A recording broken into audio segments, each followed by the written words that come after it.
അവരെ സ്വീകരിച്ച് ഇരുത്തി അവരുടെ പരാതികൾ കേൾക്കാനുള്ള സംവിധാനമായിരിക്കും ആരംഭിക്കുന്നത്. എല്ലാ പോലീസ് സ്റ്റേഷനുകളും വൃത്തിയായി സൂക്ഷിക്കാൻ ഉള്ള നടപടികൾ ആരംഭിക്കും. അതുപോലെ പോലീസ് സ്റ്റേഷനിൽ കെട്ടിക്കിടക്കുന്ന വാഹനങ്ങൾ, വർഷങ്ങളായി കെട്ടിക്കിടക്കുന്ന വാഹനങ്ങൾ ഡിസ്പോസ് ചെയ്യാനുള്ള പോലീസ് ആക്ട് പ്രകാരമുള്ള നടപടികൾ DGP സ്വീകരിക്കുന്നതാണ്. ചുരുക്കത്തിൽ കേരളത്തിലെ 484 പോലീസ് സ്റ്റേഷനുകൾക്കും ഒരു പുതിയ മുഖം ഉണ്ടാകും. അതുപോലെ തന്നെ അവരുടെ പ്രവർത്തനങ്ങളിലും കാര്യക്ഷമമായ മാറ്റമുണ്ടാകും. പോലീസ് സ്റ്റേഷനിൽ വരുന്ന ഏതൊരു വ്യക്തിയെയും കുറ്റവാളിയായിട്ടല്ല കാണുന്നത്. അവർക്ക് പറയാൻ, ഒരു വ്യക്തി എന്ന നിലയിൽ അവർക്ക് പറയാനുള്ള കാര്യങ്ങൾ സമചിത്തതയോടെ കേൾക്കാനും അത് പരിഹരിക്കാനും പോലീസ് ഉദ്യോഗസ്ഥന്മാർക്ക് ഉത്തരവാദിത്തം എന്നവരെ ബോധ്യപ്പെടുത്തിയ കാര്യങ്ങൾ മുന്നോട്ട് കൊണ്ടുപോകും. പ്രത്യേകിച്ചും പോലീസ് സ്റ്റേഷനുകൾ ജനസേവാ കേന്ദ്രങ്ങളാക്കി മാറ്റുക എന്നുള്ള ലക്ഷ്യത്തോടെയായിരിക്കും കേരള പോലീസ് ഇനി മുതൽ പ്രവർത്തിക്കുന്നത്. ഇവിടെ SI, നേരത്തെ പോലീസ് സ്റ്റേഷനിൽ SI ആയിരുന്നു ചുമതലക്കാരൻ. പിന്നീടത് മാറി CI ആയി മാറി. SIക്കുള്ള സ്റ്റേഷന്റെ അധികാരം നഷ്ടപ്പെട്ടു. അപ്പോൾ ഇനി മുതൽ സ്റ്റേഷനിലേക്ക് SIമാരും CIമാരും DYSPമാരും ഉണ്ടാകണമെന്നൊരു അഭിപ്രായം ഉയർന്നു വന്നിട്ടുണ്ട്. അത് പഠിക്കാൻ ADGP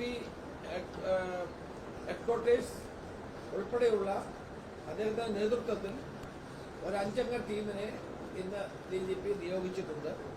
ആ റിപ്പോർട്ട് കിട്ടിയാൽ അതിനനുസരിച്ചുള്ള നടപടികൾ ഉണ്ടാകും. അതുപോലെ തന്നെ സ്കൂളുകൾ ജൂൺ 1 മുതൽ തുറക്കുകയാണ്. നമ്മുടെ സംസ്ഥാനത്ത് വളരെ വ്യാപകമായ തോതിലുള്ള മയക്കുമരുന്നിന്റെ പ്രചരണം ശക്തമാവുകയാണ്. പ്രത്യേകിച്ച് നമ്മുടെ കോളേജുകളിലും സ്കൂളുകളിലുമുള്ള കുട്ടികളെയാണ് അവരെ പരമാവധി ചൂഷണം ചെയ്യാൻ വേണ്ടി ശ്രമിക്കുന്നത്. നമ്മളിപ്പോൾ പുതിയ ഒരു പദ്ധതി ആരംഭിക്കുക. ആ പദ്ധതി operation Toofan the narco hunt എന്ന പേരിൽ ഒരു പദ്ധതി കേരള പോലീസ് ആരംഭിക്കുക. കേരളത്തിലെ മയക്കുമരുന്നിന്റെ വേര് അറക്കുക എന്നുള്ള ലക്ഷ്യത്തോടെ കേരള പോലീസ് വരും ദിവസങ്ങളിൽ അതിശക്തമായ ഓപ്പറേഷൻസ് ആരംഭിക്കാനുള്ള തീരുമാനമാണ് എടുത്തിരിക്കുന്നത്. ഈ operation Toofan the narco hunt വിജയിപ്പിക്കാൻ മാധ്യമങ്ങളുടെയും പൊതുജനങ്ങളുടെയും പരമാവധി സഹായം കേരള പോലീസ് ആഗ്രഹിക്കുന്നു. നിങ്ങളെല്ലാവരുടെയും സഹായം ഉണ്ടാകണം. നിങ്ങളുടെ ശ്രദ്ധയിൽ വരുന്ന ഏത് ഒരു വിവരവും തൊട്ടടുത്തുള്ള പോലീസ് സ്റ്റേഷനിൽ അറിയിച്ചാൽ അതിനനുസരിച്ചുള്ള ശക്തമായ നടപടി ഉണ്ടാകും. പ്രധാനമായും ഈ മയക്കുമരുന്ന് കേന്ദ്രങ്ങളുടെ ഉറവിടം കണ്ടെത്താനുള്ള പ്രവർത്തനങ്ങളായാണ് മുൻതൂക്കം നൽകുന്നത്. മയക്കുമരുന്ന് ഉപയോഗിക്കുന്നവർ, മയക്കുമരുന്ന് വിൽപ്പന നടത്തുന്നവർ, മയക്കുമരുന്നിന്റെ സോഴ്സ്, ഇത് പ്രചരിപ്പിക്കുന്ന ആളുകൾ, അവരെയെല്ലാം കേരള പോലീസ് നിരീക്ഷണത്തിലാക്കുകയും ശക്തമായ നടപടികളുമായി മുന്നോട്ട് പോവുകയും ചെയ്യും. Operation Toofan the narco hunt ഒരു വൻ വിജയമാക്കാൻ മാധ്യമപ്രവർത്തകരുടെയും പൊതുജനങ്ങളുടെയും സഹായം ഞങ്ങൾ തേടുകയാണ്. കാരണം ഇത് നമ്മുടെ ഭാവി തലമുറയെ കരുതിയുള്ള ഒരു വലിയ ഓപ്പറേഷനാണ് കേരള പോലീസ് ഉടനടി ആരംഭിക്കുന്നത്. ജൂൺ 1 സ്കൂൾ തുറക്കുന്ന ദിവസം മുതൽ ഇത് ആരംഭിക്കും. അതിനാവശ്യമായിട്ടുള്ള എല്ലാ നടപടികളുമാണ് വിശദമായ ഒരു പ്രോജക്റ്റ് തന്നെ തയ്യാറാക്കി ആരംഭിച്ച് മുന്നോട്ട് പോകുന്നത്. അതിന് എല്ലാവരുടെയും സഹായം ഞാൻ വീണ്ടും അഭ്യർത്ഥിക്കുകയാണ്. ഇത് മറ്റ് സംസ്ഥാനങ്ങൾ, അതോടൊപ്പം തന്നെ മറ്റ് പ്രദേശങ്ങൾ, എല്ലായിടത്തും ഇതിന്റെ വേരുകളുണ്ട്. ആ വേരുകൾ കണ്ടെത്താൻ നമ്മുടെ കേരള DGP മറ്റ് സംസ്ഥാനങ്ങളിലെ DGPമാരുമായി ബന്ധപ്പെടും. അങ്ങനെ ബന്ധപ്പെട്ട് അവരുടെ എല്ലാവരുടെയും ഒരു സഹായവും കോർഡിനേഷനും ഈ കാര്യത്തിൽ ഉണ്ടാകും. പ്രധാനമായും ഈ കെമിക്കൽ നർക്കോട്ടിക്സ് കടന്നു വരുന്ന സ്ഥലങ്ങളുണ്ട്. ആ സിന്തറ്റിക് നർക്കോട്ടിക്സ് വരുന്ന സ്ഥലങ്ങളുണ്ട്. അതുപോലെ തന്നെ ഹൈബ്രിഡ് ഗഞ്ച വരുന്ന സ്ഥലങ്ങളുണ്ട്. അവിടെയെല്ലാം DGP അവിടുത്തെ ആ സംസ്ഥാനങ്ങളിലെ DGPമാരുമായി ബന്ധപ്പെട്ട് ഒരു കോർഡിനേറ്റഡ് എഫർട്ട് ഉണ്ടാകും. മറ്റ് ഡീറ്റെയിൽസ് ഞാൻ പറയുന്നത് ശരിയല്ലാത്തത് കൊണ്ട് അതിന്റെ വിശദാംശങ്ങൾ ഞാൻ പറയുന്നത് പോലീസിന് രഹസ്യമായി ചെയ്യേണ്ട കാര്യങ്ങളാണ്. ആര് ഈ ഡ്രഗുകൾ വിൽപ്പന നടത്തുന്നു, പുകയില ഉൽപ്പന്നങ്ങൾ വിൽക്കുന്നു, അവരുടെ മേൽ കർശനമായ നടപടി ഉണ്ടാകും. ശക്തമായ പോലീസ് നടപടി ഉണ്ടാകും. ഒരു വിട്ടുവീഴ്ചയും ആ കാര്യത്തിൽ ഉണ്ടാകില്ല. സ്കൂളിന്റെ പരിസരങ്ങളിൽ പുകയില ഉൽപ്പന്നങ്ങൾ വിൽക്കുന്ന ആളുകളെ കർശനമായി പോലീസ് നിയമപരമായി നേരിടും. ഈ മയക്കുമരുന്ന് വിൽക്കുന്ന ആളുകളും ഉപയോഗിക്കുന്ന ആളുകളെയും ശക്തമായി തന്നെ പോലീസ് നേരിടാനും ഇന്നത്തെ യോഗം തീരുമാനിച്ചു. അതിലൊന്നും ഒരു വിട്ടുവീഴ്ച ഉണ്ടാകില്ല.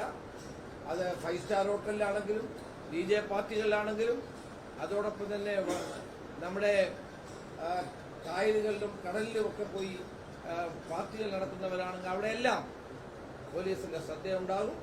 ഒരു കാരണവശാലും നാർക്കോട്ടിക്കിന്റെ ഉപയോഗവും വിതരണവും വിൽപ്പനയും കേരളത്തിന്റെ 4 അതിരുകളിൽ അനുവദിക്കില്ല എന്നുള്ള നിശ്ചയദാർഢ്യത്തോടെയാണ് കേരള പോലീസ് മുന്നോട്ട് പോകുന്നത്. മൂന്നാമത്തെ കാര്യം പറയാനുള്ളത്, ഞങ്ങള് പോലീസ് സേന ജനങ്ങൾക്ക് വേണ്ടിയുള്ള ജനസൗഹൃദമാണ്. അതുപോലെ തന്നെ നിയമങ്ങൾ ലംഘിക്കുന്ന ആളുകൾ, നിയമത്തെ വെല്ലുവിളിക്കുന്ന ആളുകളെയും വെറുതെ പോലീസിന് വിടാൻ കഴിയില്ല. ജനങ്ങളുടെ സുരക്ഷിതത്വവും ജനങ്ങളുടെ സംതൃപ്തമായ ജീവിതവും ഉറപ്പുവരുത്താനുള്ള ഉത്തരവാദിത്വം കേരള പോലീസിനുണ്ടാകും. അത് 100% അത് നടപ്പാക്കാനുള്ള തീരുമാനം തന്നെയാണ്. കുട്ടികളും സ്ത്രീകൾക്കുമെതിരായി ഉയർന്നു വരുന്ന അതിക്രമങ്ങൾ അത് ഗൗരവത്തോടെ തന്നെ കാണും. പല ജോലി സ്ഥലങ്ങളിലും അല്ലാതുള്ള സ്ഥലങ്ങളിലും സ്ത്രീകൾക്കെതിരെയുള്ള അക്രമങ്ങൾ വർദ്ധിച്ചു വരുന്നുണ്ട്. കുട്ടികൾക്കെതിരായിട്ടുള്ള അക്രമങ്ങൾ വർദ്ധിച്ചു വരുന്നുണ്ട്.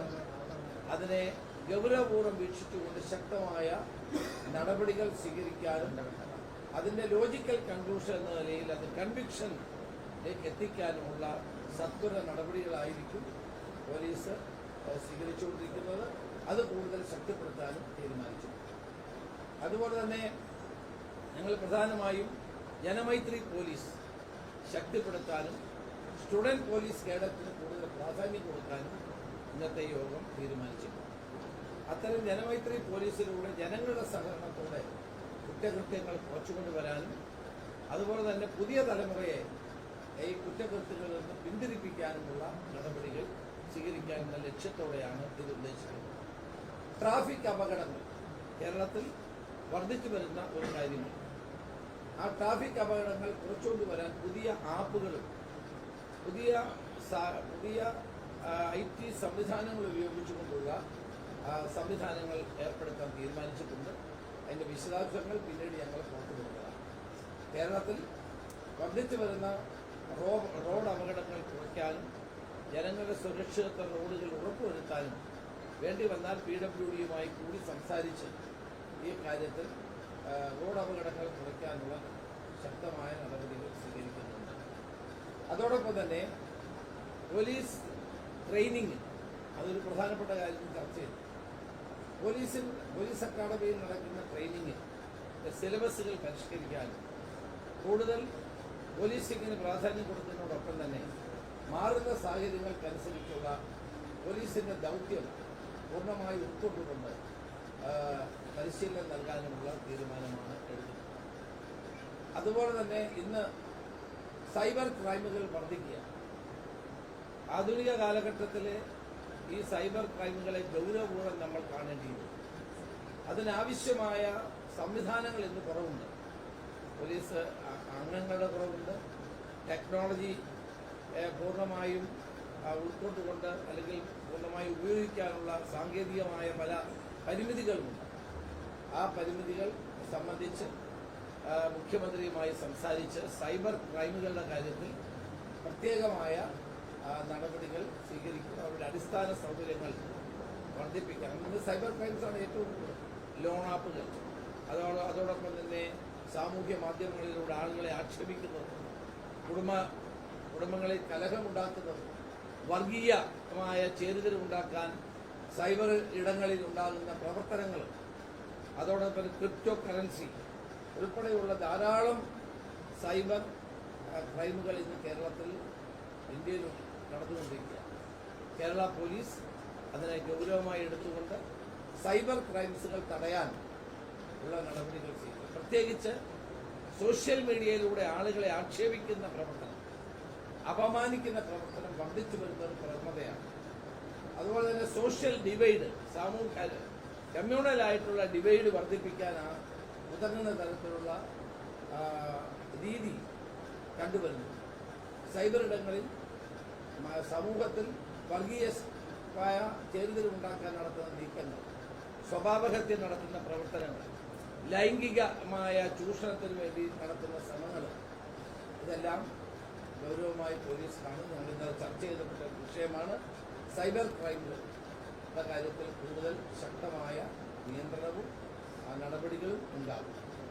അവസാനമായി എനിക്ക് പറയാനുള്ളത്, കേരള പോലീസിനെ കൂടുതൽ ശക്തിപ്പെടുത്താനും പോലീസിന്റെ പ്രവർത്തനങ്ങൾ കാര്യക്ഷമമാക്കാനും പോലീസ് സ്റ്റേഷനുകളിൽ ജനങ്ങൾക്ക് നിർഭയം കടന്നു ചെല്ലാൻ കഴിയത്തക്ക നിലയിലുള്ള സംവിധാനം ഉണ്ടാക്കാനുമാണ് ഇന്നത്തെ ഞങ്ങളുടെ യോഗം തീരുമാനം.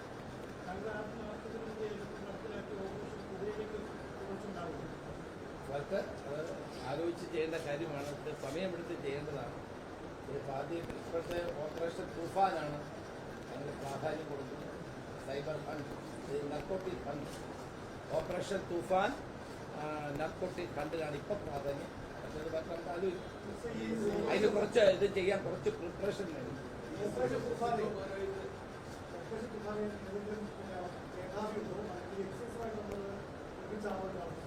തീർച്ചയായിട്ടും ഞങ്ങളിനി അതിൻ്റെ അടുത്ത ഭാഗമാണല്ലോ. ഇപ്പം ഞങ്ങൾ കേരള പോലീസിൻ്റെ അടുത്തൊരു തീരുമാനമാണ്. എക്സൈസുമായും വിദ്യാഭ്യാസ വകുപ്പുമായും ഒക്കെ ഞങ്ങൾ ചർച്ച ചെയ്യും. അവരുടെ എല്ലാ സഹായം വേണ്ടി വരും. അത് അടുത്ത ഘട്ടമാണ്. അത് ചെയ്യും.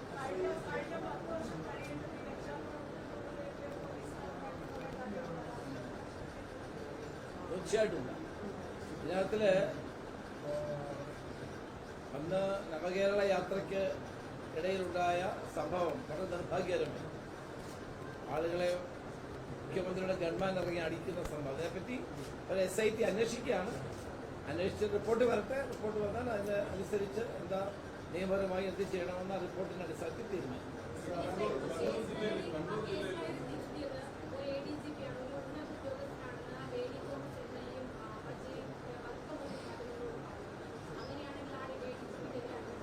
റിപ്പോർട്ട് വരട്ടെ. റിപ്പോർട്ട് വന്നാൽ കുറ്റക്കാരെ ഒരു കാരണവശാലും അവരെ രക്ഷപ്പെടാൻ അനുവദിക്കില്ല, ആരായാലും.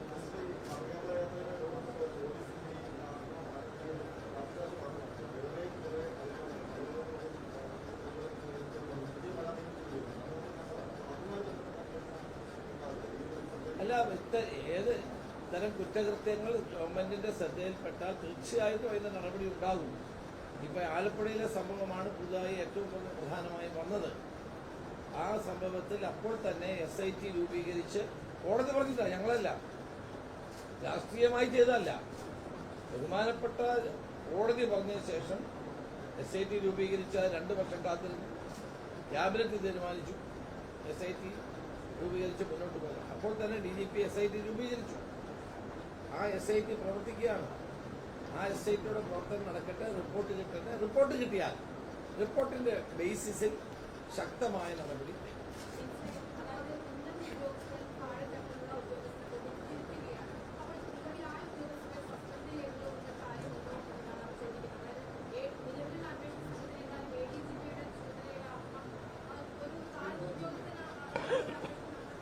ഇപ്പോൾ എനിക്ക് അതിന് മറുപടി പറയാൻ പറ്റില്ലല്ലോ. കാരണം റിപ്പോർട്ട് വരാതെ എനിക്ക് പറയാൻ പറ്റുന്നത് എന്നെ SIT രൂപീകരിച്ചാൽ ചെയ്താൽ പോലെ അതല്ലല്ലോ. അപ്പോൾ നമ്മുടെ SIT രൂപീകരിച്ച് വ്യവസ്ഥാപിതമായ നിലയിലാണ് പോലീസ് പ്രവർത്തിക്കുന്നത്.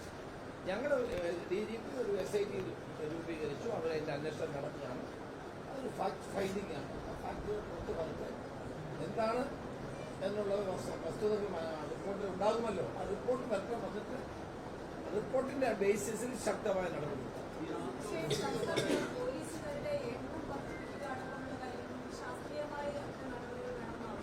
തീർച്ചയായിട്ടും അത് ഞങ്ങൾ അതെ തീർച്ചയായിട്ടും ക്രൈമിന്റെ നേച്ചറൊക്കെ മാറിപ്പോയല്ലോ. പഴയ പോലുള്ള ക്രൈം അല്ലല്ലോ. ഇപ്പം IT റിലേറ്റഡ് ആയിട്ടുള്ള ക്രൈംസാണ് കൂടുതൽ വരുന്നത്. അപ്പോൾ അതിനുവേണ്ടി പ്രത്യേക പരിശീലനവും കാര്യങ്ങളൊക്കെ നമ്മൾ ചെയ്യും. ഞാൻ അന്ന് ആഭ്യന്തരമൊക്കെ ആയിരുന്നപ്പോഴാണ് സൈബർ ഡോം ആരംഭിച്ചു. അതൊക്കെ നമ്മൾ ശക്തിപ്പെടുത്തും. അതുപോലെ തന്നെ പോലീസിന്റെ എണ്ണം കുറവാണ്. റെപ്യൂട്ടേഷൻ വെച്ച് നോക്കുമ്പോൾ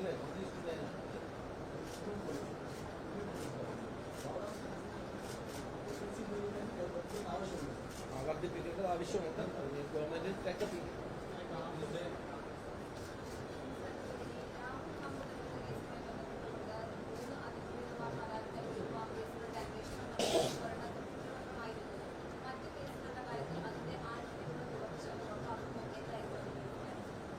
ഗവൺമെന്റിന്റെ സമീപനം വളരെ വ്യക്തമാണ്.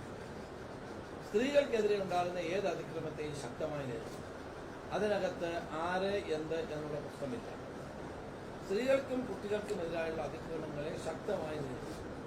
പ്രത്യേകിച്ച് സ്ത്രീകൾ പൂർണ്ണ സുരക്ഷിതത്വം ഈ ഗവൺമെന്റ് പോലീസ്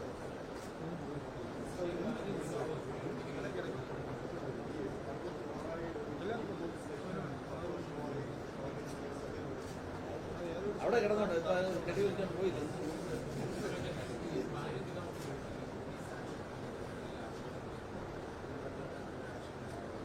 എനിക്ക് അതിനെപ്പറ്റി ഒന്ന് പറയാനുണ്ട്. 50 വർഷമായി നടക്കുന്ന ഒരു കേസാണ്.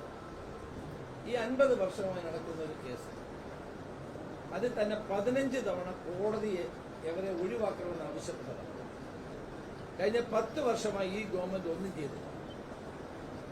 ഞങ്ങൾ സത്യപ്രതിജ്ഞ ചെയ്ത് 24 മണിക്കൂർ തികയുന്നതിന് മുമ്പാണ് ബഹുമാനപ്പെട്ട കോടതിയുടെ നിർദ്ദേശമാണ് ഒരു അഡ്വക്കേറ്റ് കമ്മീഷനെ അവിടെ വെച്ച് അഡ്വക്കേറ്റ് കമ്മീഷൻ പോലീസിനെ വിളിക്കുകയാണ്.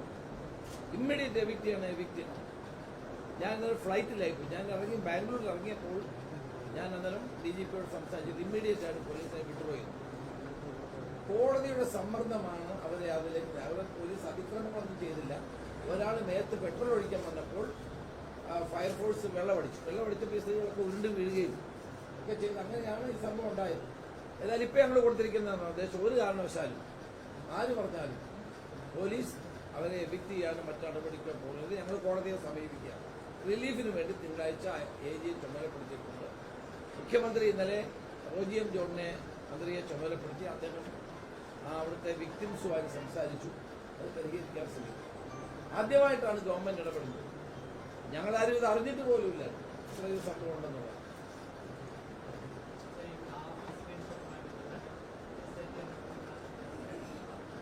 പാറയ്ക്കൽ അബ്ദുള്ള ഒരു നിവേദനം നൽകി. ഞാനത് മേൽ നടപടി ഉണ്ടാവുകയാണ്. നോക്കട്ടെ, പരിശോധിക്കും.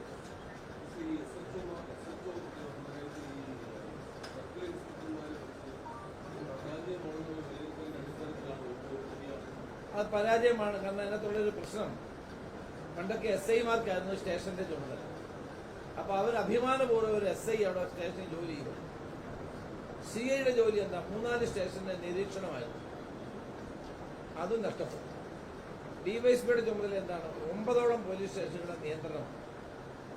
അപ്പൊ അത് പോലീസിംഗിൽ അത് കാര്യമായ ഗുണം ചെയ്തിട്ടില്ലെന്നാണ് ഞാനടക്കം പലരുടെയും വിലയിരുത്തൽ. എന്നാലും ഒരു പദ്ധതി ഇംപ്ലിമെന്റ് ചെയ്തതാണ്, നടപ്പായിക്കൊണ്ടിരിക്കുകയാണ്.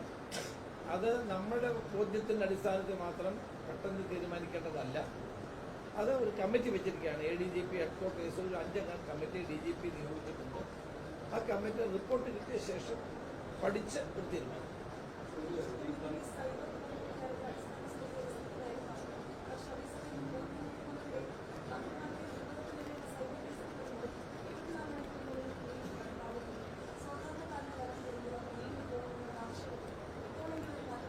മന്ത്രിമാരും മുഖ്യമന്ത്രിയും മറ്റ് നേതാക്കന്മാരുടെയും കേസുകളിൽ കാണിക്കുന്ന ജാഗ്രത പാവപ്പെട്ടവർക്ക് കൂടി കാണിക്കണമെന്നല്ലയോ പറഞ്ഞത്.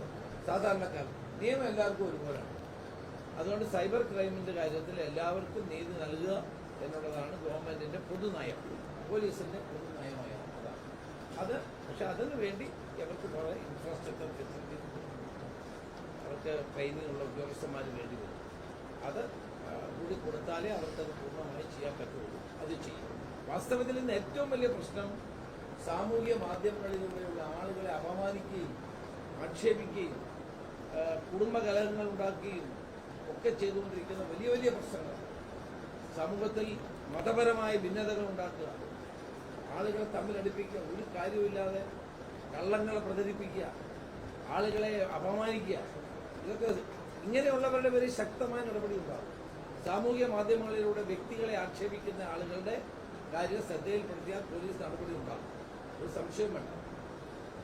ശബരിമല പ്രക്ഷോഭം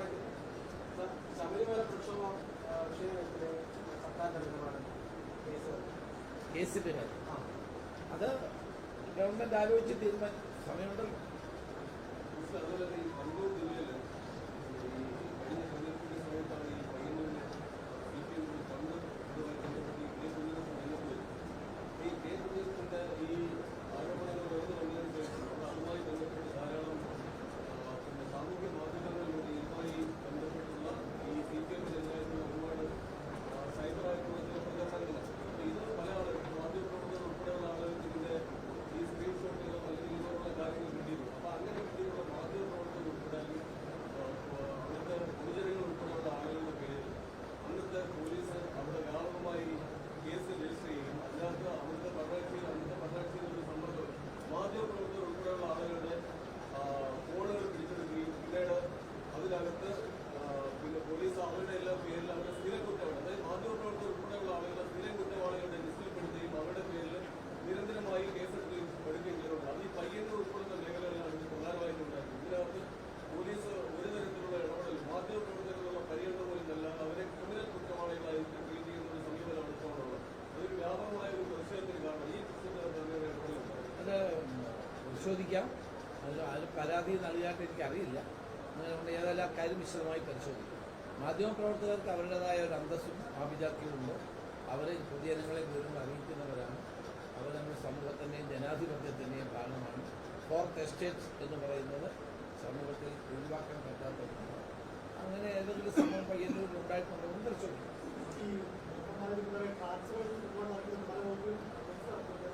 ചില ക്ലാസുകൾ പെട്ടെന്ന് ജോലി ചെയ്തിട്ട് പറയുന്നത്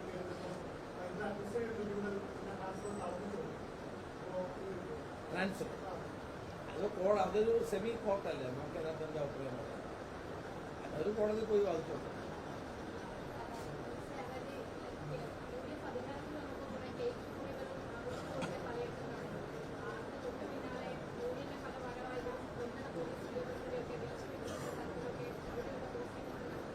അങ്ങനെ നടന്നില്ല. 4 ഭീഷണിക്കൊന്നും വേണ്ടത് തെറ്റായ ധാരണയൊന്നും വേണ്ട. ഒരു പാർട്ടിക്കാരും പോലീസുകാരും ഭീഷണിപ്പെടുത്താൻ അനുവദിക്കുന്നില്ല. അങ്ങനെ ഭീഷണിപ്പെടുത്തിയാൽ ആ ഭീഷണിയുടെ പേരിൽ നടപടി ഉണ്ടാവും. അല്ലാതെ പോലീസിലെല്ലാവരും ഒരുപോലെ. ഞാൻ ഇന്നലെ യോഗത്തിലും പറഞ്ഞപ്പോൾ ഭരണം മാറിയെന്ന് വിചാരിച്ച് മുഴുവൻ പോലീസും മാറുന്നത് അതേ പോലീസുകാർ തന്നെ ഇപ്പോഴുള്ളത്. ഗവൺമെന്റിന്റെ നയമാണ് പ്രധാനം, അല്ലേ? ഗവൺമെന്റിന്റെ നയമാണ് പ്രധാനം. ഗവൺമെന്റ് എന്താണ് ആഗ്രഹിക്കുന്നത് അത് ഇംപ്ലിമെന്റ് ചെയ്യേണ്ടത് പോലീസും മാത്രമല്ല കേരളത്തിലെ എല്ലാ ഉദ്യോഗസ്ഥന്മാർക്കും അത് ബാധകമാണ്.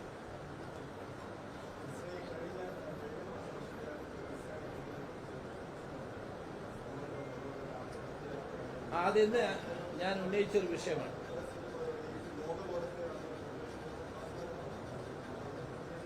ഇന്നത്തെ യോഗത്തിൽ പ്രധാനമായി ഞാൻ സീനിയർ ഉദ്യോഗസ്ഥന്മാരോട് പറഞ്ഞതാണ്, പോലീസ് സേനയിൽ ആത്മഹത്യ വർദ്ധിക്കുന്നു, തൊഴിലിടങ്ങളിലെ സമ്മർദ്ദമാണ് ഇത് കാരണം എന്നാണ് പറയപ്പെടുന്നത്. അപ്പോൾ അതുകൊണ്ട് താഴെയുള്ള ഉദ്യോഗസ്ഥന്മാർക്ക് ഒരു ഫ്രീഡം കൊടുക്കാനും അവർക്ക് ജോലി ഭാരം ഉണ്ടാകാതിരിക്കാനും സമ്മർദ്ദം ഉണ്ടാകാതിരിക്കാനും പ്രത്യേക ശ്രദ്ധ വേണമെന്ന് ആഭ്യന്തരമന്ത്രി എന്ന നിലയിൽ ഞാൻ ഉന്നത പോലീസ് ഉദ്യോഗസ്ഥന്മാർക്ക് നിർദ്ദേശം നൽകിയിട്ടുണ്ട്. നമ്മളുടെ ട്രെയിനിങ്ങിൽ അത് ഉൾപ്പെടുത്തി ഞങ്ങൾ ആവശ്യമില്ലാതെ അവരെ ടെൻഷൻ ഉണ്ടാക്കിക്കുക, അവരെ കൊണ്ട് ബുദ്ധിമുട്ടിക്കുക, മറ്റു മാർഗമില്ലാതെ ആത്മഹത്യ ചെയ്യുക, അത് ഉണ്ടാകരുത് എന്ന് പ്രത്യേക നിർദ്ദേശം കൊടുത്തു.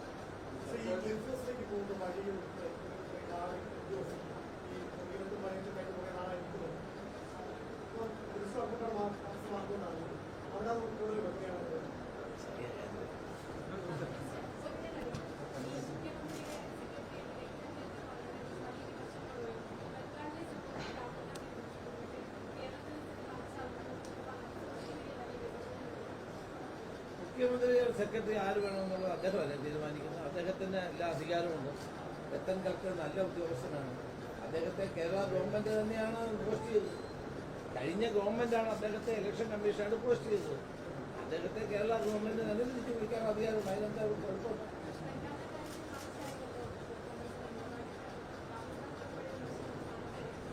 അതെ, രത്തൻ കൽക്കർക്കെതിരെ അത്ര യാതൊരു ആരോപണവും ഉയർന്നു വന്നിട്ടില്ല. ഇലക്ഷന് മുമ്പ് പിൻപോ രത്തൻ കൽക്കർക്കെതിരെ ഒരു ആരോപണം ഉയർന്നു വന്നിട്ടില്ല. അതിന് ഇലക്ഷൻ അത് കുഴപ്പം ചെയ്യുന്നു ഒന്നും വന്നില്ല. ബംഗാളിൽ അതല്ല.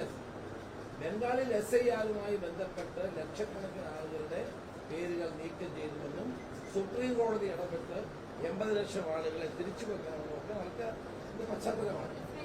ഒരു മിനിറ്റ്. കേരളത്തിൽ അങ്ങനെ രത്തൻ കൽക്കർക്കെതിരെ ഒരു പരാതിയും ഉണ്ട്.